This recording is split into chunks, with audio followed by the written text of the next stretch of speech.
आनंद वाटतोय की पुणेकरांनी परत पारंपरिक पद्धतीने आणि संस्कृतीला शोधणारा दहीहंडी याला स्वीकारला आहे।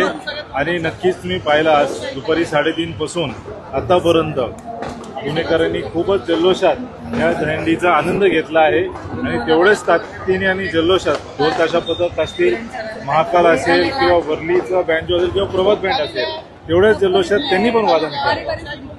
गर्दी मोठ्या प्रमाणामध्ये पाहायला मिळते, दरवर्षी गर्दी असते, सगळीकडेच गर्दी पाहायला मिळते।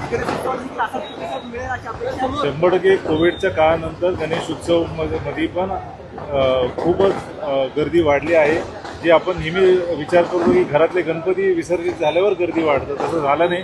मागचे 2-3 वर्षापासून आपण पाहिलं तर पहिल्या दिवशीपासूनच गर्दी असते, तर ह्या वर्षी पण मागच्या वर्षीपेक्षा दुप्पट गर्दी गणेश उत्सवात दिसत। महिलाचे पथक आलं होतं, त्यांनी विशेष आकर्षण ठरलं होतं, त्यांनी काही मेसेज सुद्धा त्यांनी दिलेला आहे। त्यांनी ऑपरेशन सिंदूर हे जे आहे आपल्या सगळे भारतीय लष्कर असेल, वायुसेना असेल, नौदल असेल यांना त्यांनी सलामी दिली आहे। तसेच युवा वाद्य पथकनी पण ऑपरेशन सिंदूरला 51 तिरंगा ध्वज लावून त्यांनी त्या जे लष्कर हे आहे त्यांना सलामी दिली।